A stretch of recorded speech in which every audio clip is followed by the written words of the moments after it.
Hello, welcome to episode 1 of the Confessions of a Yarn Addict podcast. I'm really excited to finally be doing this. I've been thinking about doing a podcast for so long, at least 2 years.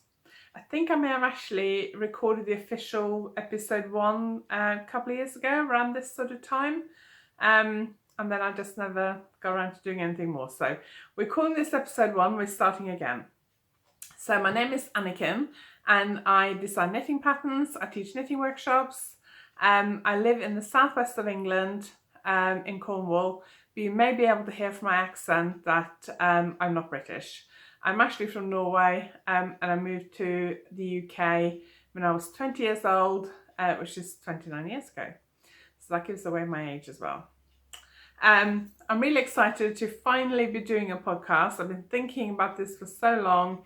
A few times I've been close to doing it, and then because I get really busy with workshops and designs and things like that, there's times when I just think, I don't know whether I can commit to doing it, but it's just going to take up too much time. So summer is a bit of a quieter time for me because I tend to do a lot less teaching. So I thought, right, this summer, over July and August, I'll try and get into it, and then we'll see what happens in the autumn, because my workshop schedule is really busy in the autumn. So I decided, this first podcast, I want to tell you a bit about myself, so that if you are new to me, if you've never heard of me before, just a little introduction so you know what I'm about and what I do. I'm also going to share, I've got a pile of knitting next to me. I'm going to share something I just finished this weekend. What's on my needles? A design that I'm about to get on the needles. A design that's been on hold for about a year. And just a few things that are coming up and a few other projects I'm working on, and also what I want this podcast to be about and the sort of things I'll be sharing in this podcast. If you have any things you'd like me to talk about, if you have any questions, I'm thinking about maybe doing like a monthly Q&A. So if you have any questions, please just leave a comment below, and it might just be something I can answer fairly easily straight away, or it might be something that I will save up for a future Q&A. Or if any topics you'd like me to cover, do let me know. So we are in July, middle of July. It is glorious, hot, sunny weather here today. We've had quite good weather for about 3 weeks now, I think. And I was actually thinking about maybe recording in the garden, but it's early afternoon, it's quite hot outside, and it's a bit windy, and even though we live in a fairly quiet cul-de-sac, I was a bit worried about the noise and the dog barking and things like that. So I thought we'd record in the lounge, that's probably safer.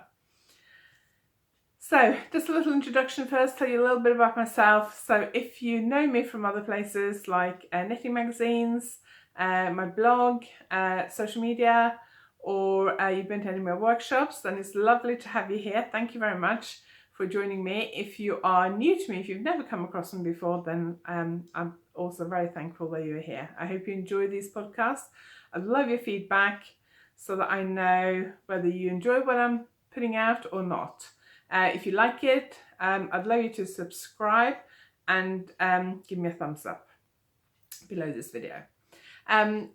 If you've had a look through my YouTube channel, you may see that even though I'm new to podcasting, I'm not actually new to YouTube. I've been putting out YouTube tutorials for quite a while now, a few years now. At one point I was trying to do them like a couple of times a month, but now it's a little bit more as and when I have something to share. So I am hoping later this year to start doing a few more tutorials as well. My plan is to try and record some over the summer to put out in the autumn, because autumn just gets crazy for me. But yeah, I'm from Norway. I've lived in the UK since I was 20 years old. In Norway, when I was growing up, most people were knitting, so I learned to knit at a really young age. Don't actually remember learning to knit. My mum told me once when I asked her that, she just said I've always been knitting. I'm pretty sure that's not the case, but I think I knew how to knit before I started school, which was at the age of 7. So I think I must have learned to knit fairly young. I was really into knitting in my teens, in the 80s. Knitting was very, very popular in Norway.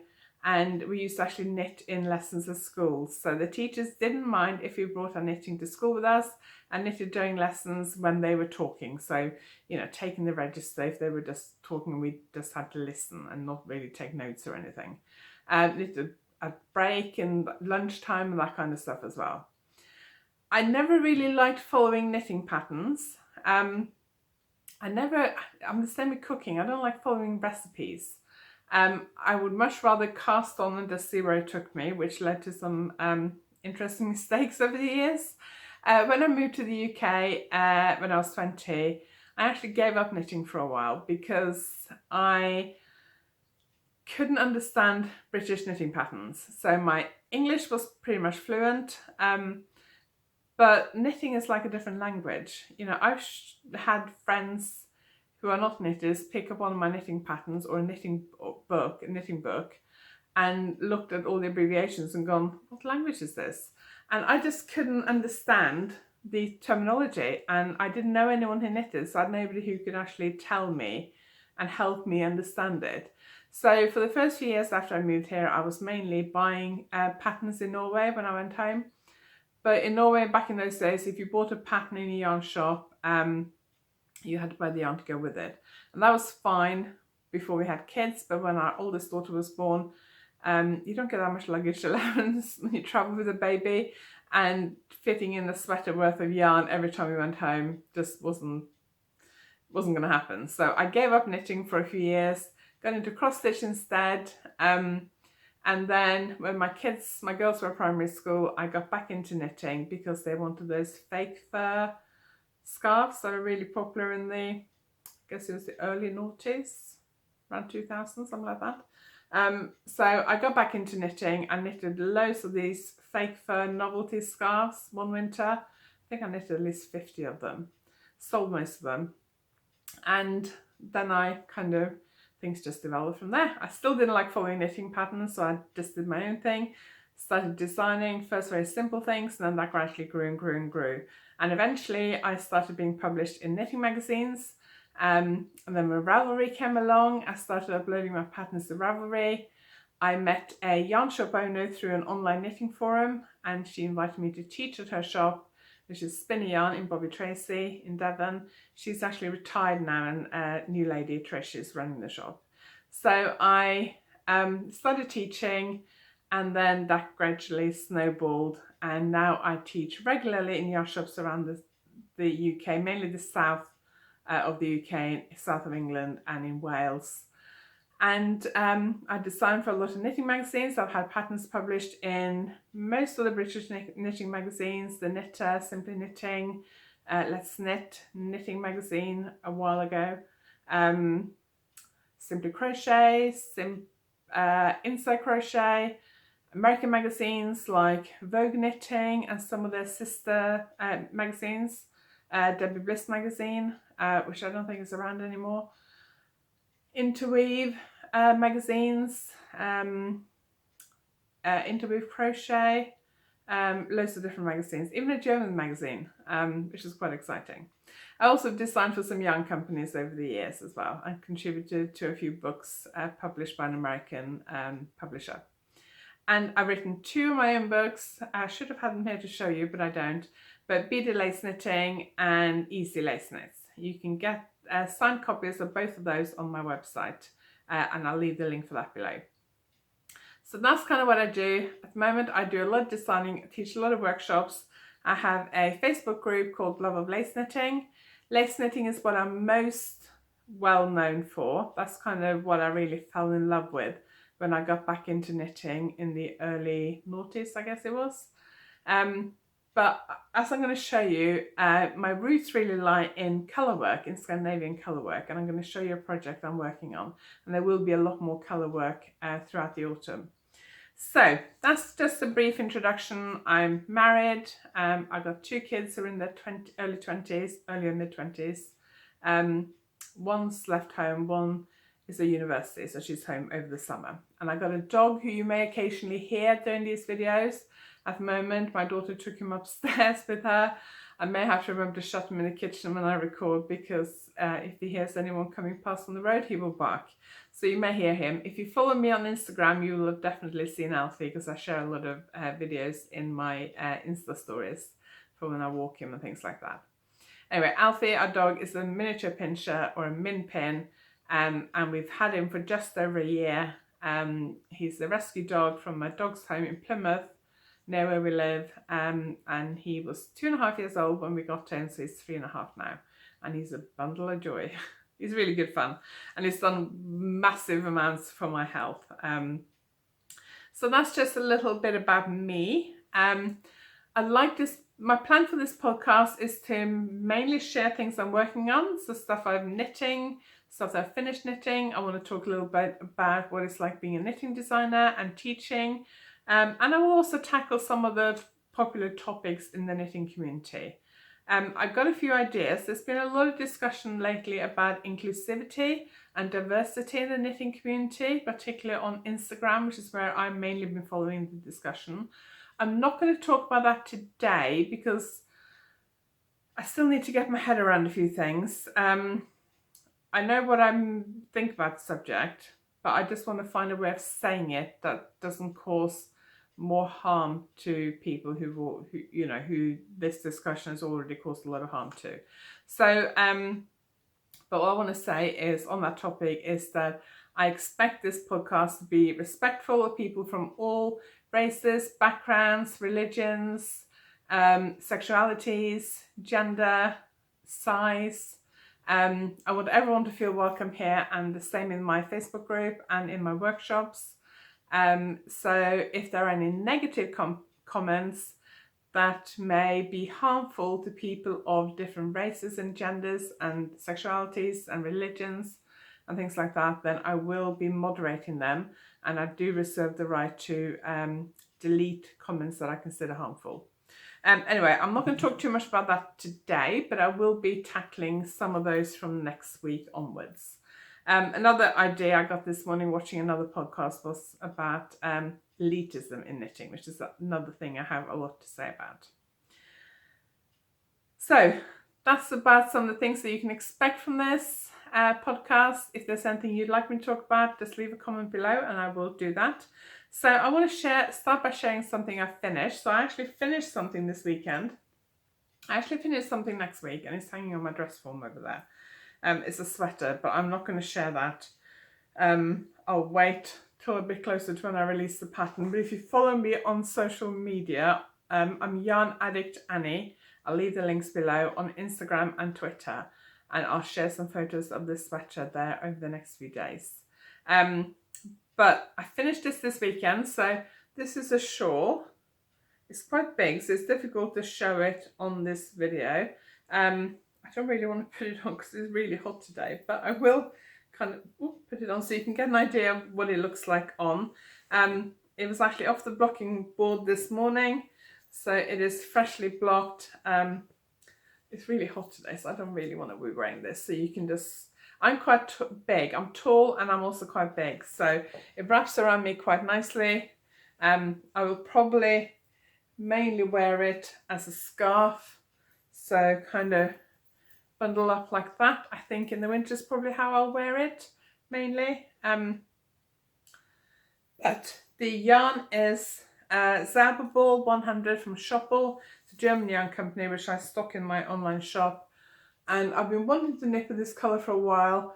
It's not really my colours. I love the green. I love this sort of pinky plummy colour. There's a little bit sort of browny orangey colour, which aren't really my colours, but the ball of yarn just kind of spoke to me. I realise I'm holding it back to front and upside down. The ball of yarn just spoke to me, and I've just been, for a while, I've been looking at it thinking I want to knit something with this. So the pattern will be available soon. I'm hoping to send it off to my tech editor this week. But it starts in the corner, then it increases till it reaches the full depth, and then it's straight. The lace section here is just knitted straight, and then it decreases at the end. And it's got a lace along the lower edge all the way along. So it's a fairly easy shawl. I am actually thinking about maybe doing like an August knit along for it in my Facebook group, Love Lace Knitting. with some tutorials. Now, I usually get a bit of stick when I do things exclusively for the Facebook group, because I know not everyone likes Facebook. So what I might do is do some tutorials that I will post here on YouTube as well as on Facebook, in the Facebook group. But thinking about a kind of August knit along, but I will get my head around that. And if I decide to go for it, I will have the details next week, so I can tell you how much yarn and things you need. So as soon as the pattern comes out, you're ready to go. So that was just off the needles. And then on the needles, oh, I've got another thing I want to show you. So this is also off the needles, but I didn't knit it. So I do have sample knitters to help me out. And one of my wonderful sample knitters knitted this shawl for me. It hasn't been blocked yet, as you can see. I'm going to hopefully block it today or tomorrow. But it's another shop with yarn. It's lace flower. It's quite a big shawl. It was actually originally published in the Knitter magazine, and it's called Albertine, but we've done it in a different yarn. And I don't know whether you can see it, but it does have beads. I don't know whether you can see that. It's got beads. Love this yarn. And that pattern will be out end of this month, maybe early August, something like that. So I didn't knit that, but I just wanted to show it. But hopefully I can share that bit more next week when I have blocked it. So just going to have a quick drink of water. Okay, so those are the finished things. And I know I only knitted one of them, but still want to show it off. So on the needles, I've got a pair of socks. So I'm nearly finished the leg. I'm knitting these top down. I'm going to do an afterthought heel, and then a swirly afterthought heel and a swirly toe. This is knitted from my new sock pattern, Aventuras, which is Spanish for adventure. Apologies if I didn't pronounce that well. My Spanish is not brilliant. But yeah, Aventuras is a sort of choose your own adventure sock pattern. So you can choose from top down, toe up, two different stitch patterns. So this is the alternating rib stitch pattern. You can see here. Excuse me. You can sort of top down, toe up, alternating rib or a garter rib stitch pattern, and then you can choose from two afterthought heels and two toes. So the pattern includes instructions for all of it, whether you do toe up or cuff down. So that's 16 different options in total. You can do 16 different varieties. So I'm really excited. It's the pattern I've been using for almost all my socks for the last couple of years. But it's only just now that I've finally gotten around to writing it up and sharing it with you guys. So that's Aventuras, and I'll leave the link to that below this video. I've also created an online course to go with that sock pattern. The online course has video lessons on all the different aspects of the socks. So you learn how to do a closed toe cast on for the toe up wedge toe. So the Turkish cast on is the one I use. It shows you how to do the disappearing loop cast on for the swirly toe up sock, how to do the wedge toe and the swirly toe, both toe up and top down, how to graft the toe, how to do the swirly toe and the wedge, so swirly heel and wedge heel, how to put in the waist yarn for an afterthought heel, how to unpick the waist yarn, how to get the perfect fit for an afterthought heel, because a lot of people who've got a high instep struggle with afterthought heels, and I have a fix for that, which works perfectly. So I share that little secret. How to knit it around using magic loop, and whatever you need to knit a sock, really. So it's quite a comprehensive course, and I'll put the link to that below as well. So that's the sock on the needle. So this yarn is Mud Punch. I'm not sure that it's, I forgot to pick up the label. So I got a feeling it might be pure merino, superwash merino. Might be merino nylon, I'm not 100% sure. But it was one I ordered a few years ago. I actually have another pair of socks that I knitted years ago from Mud Punch in this, what looks like the same colorway. but I love this colorway, so that's fine. And the other socks are getting a bit old, so that's fine. So really like those, and I've probably had that yarn in my stash for a couple of years, I would have thought, at least. So that's on my needles. And then I have some yarn. It's not on my needles yet. I did think about casting on yesterday. When I finished that shawl I shared earlier yesterday, I didn't really have anything apart from the socks that I could immediately pick up and knit. So I got this yarn down because I've been thinking about doing a shawl in this yarn, but I couldn't quite decide what to do, and I was quite tired last night, so I just didn't feel like starting to experiment with things. So this is Zauberball Cotton from Shawls. It's 100% cotton. Got a feeling it's organic cotton. Let's see if I can see. So it is, no, it just says 100% cotton. I had a feeling it was organic cotton, but it doesn't actually say that on here. But it's got 420 meters per 100 grams. So it's similar to the regular Zauberball that I use for this shawl. You can use them interchangeably. So if you like the patterns I've done for Zauberball, but you can't use wool, the Zauberball cotton is a good choice. I did 2 shawls in this yarn last year, and I love this. Is a new colorway, and I love it. It's got purple and pink in it, so I think there's a little bit sort of stronger pink further in, but not quite decided exactly what I'm going to do yet. I'm thinking about maybe an asymmetrical shawl, but I'm not 100% sure yet, so I need to decide on that today or tomorrow and get that on the needles.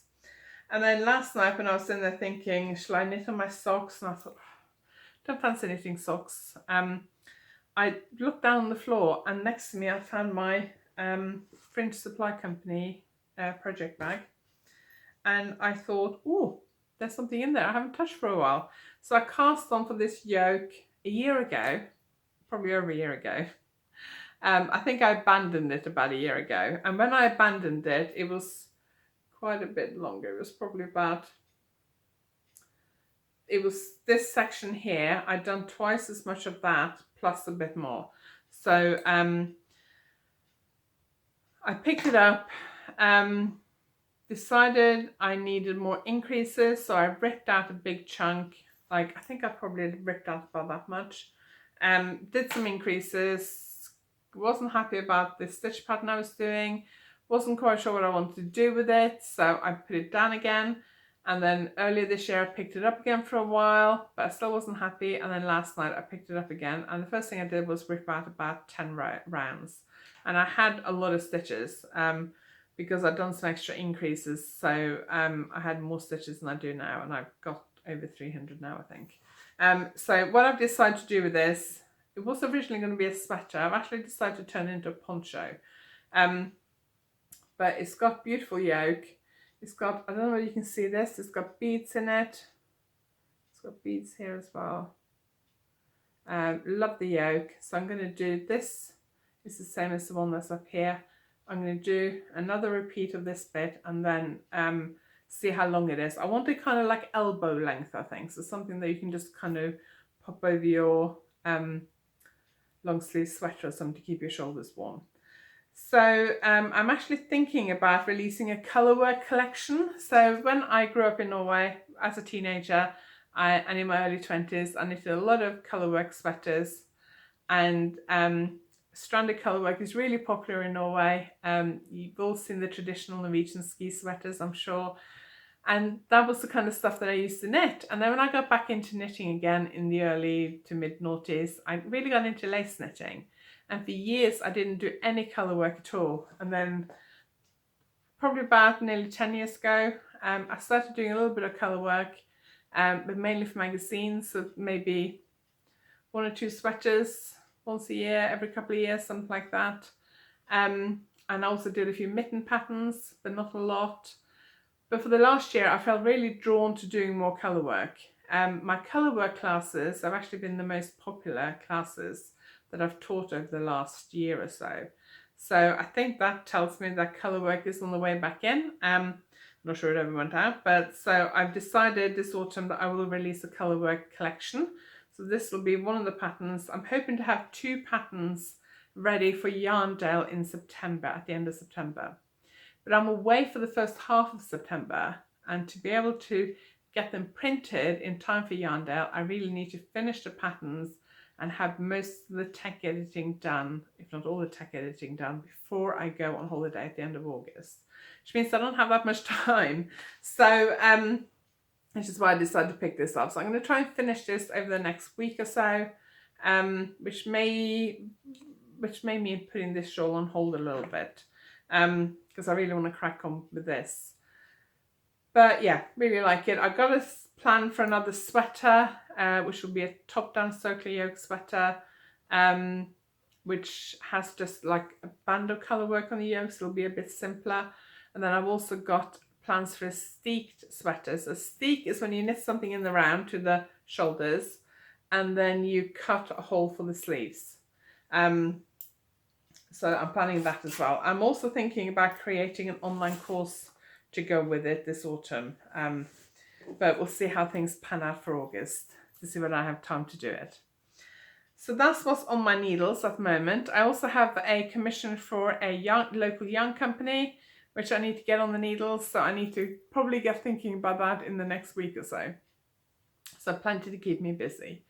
Yeah, quite excited. So talking about online classes, I actually have an online class for finishing techniques. So it's called, I think it's called Finishing School for Hand Knitters, but it's Finishing Techniques for Hand Knitters. I teach it as a class in yarn shops, and it's a very popular class. And I also have it as an online class. It's actually one of the first online classes I created quite a few years ago now. And at the moment, because the videos are quite old and to be honest, not that great. So at the moment, I'm actually going through it and updating that course. So while I'm updating it, the old course is, I think it's $30 US. I do it through an American website, so all the pricing is in US dollars. So I think it's $30 US, which I think is about £20. Depends a little bit on the exchange rate at the time of purchase, obviously. And when I've finished updating it, and it's got all new videos, I'm planning some new content, more videos. Once it's ready and everything's uploaded and finished, it will be $40. So it'll go up. That'll be about £30, I think. So if you're already in that course since 2015, if you sign up for that course since 2015, you will get the new videos and the new content as I release it. If you buy the course now, you will get the new content when it's available. So if you've been thinking, if that's something you fancy and you want to do my finishing class, but you can't get to my classes in shops because you don't live anywhere near where I teach, then you might want to consider joining that course now. You can watch the course in your own time, at your own pace. You keep indefinite access to the content, and you can also download the videos and save them on your own device. You can watch it on any internet device, so computer, laptop, phone, tablet, iPad, whatever. And yeah, you save money at the moment and you get all the new content as is available. If you purchase that course before 2015, so one of the older versions of that course, send me an email and I will add you to the current course. But you need to tell me which course you're on, which you can find by logging into the rizuku.com website. So I'll pop a link to that below as well, if I remember. So that's one of the things that I'm working on at the moment that's not design related. I also have an online course for my continental knitting course. Continental knitting includes how to knit continental style, how to do the Norwegian purl and the continental purl. Again, it's an all video course. It's $40. I knit continental style and I am one of the fastest knitters I know. I'm not quite fast enough to challenge for the world title.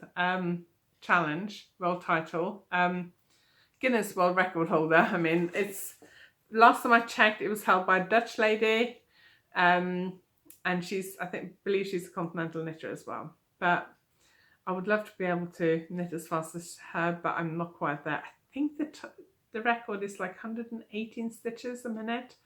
I think the fastest I've ever recorded myself doing is 90 stitches a minute. So that's pretty fast. That's just knit stitches. So maybe one day we'll see.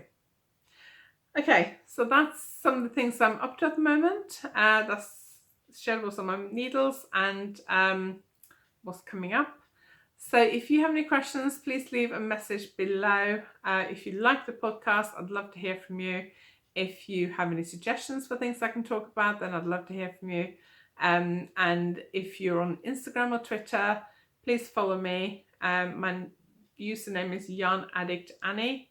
I'll put that below as well. Be warned, on Twitter, I tend to post more political stuff at the moment rather than knitting content. Mainly because I live in the UK and I'm not a British citizen, I'm a Norwegian citizen, which is part of the European Economic Area, so I am very preoccupied with Brexit at the moment. So if you are British, you'll know what that is. If you're not British, you may not know, but so just be warned. So yeah, but Instagram is where I post most of the knitting content. I try and keep Instagram to knitting.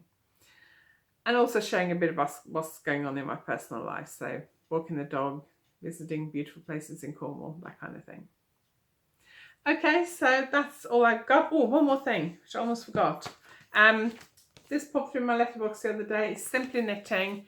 It's issue, which issue is it? Oh yeah, there it is. Issue 188. 188. I'm getting to that point where I need reading glasses.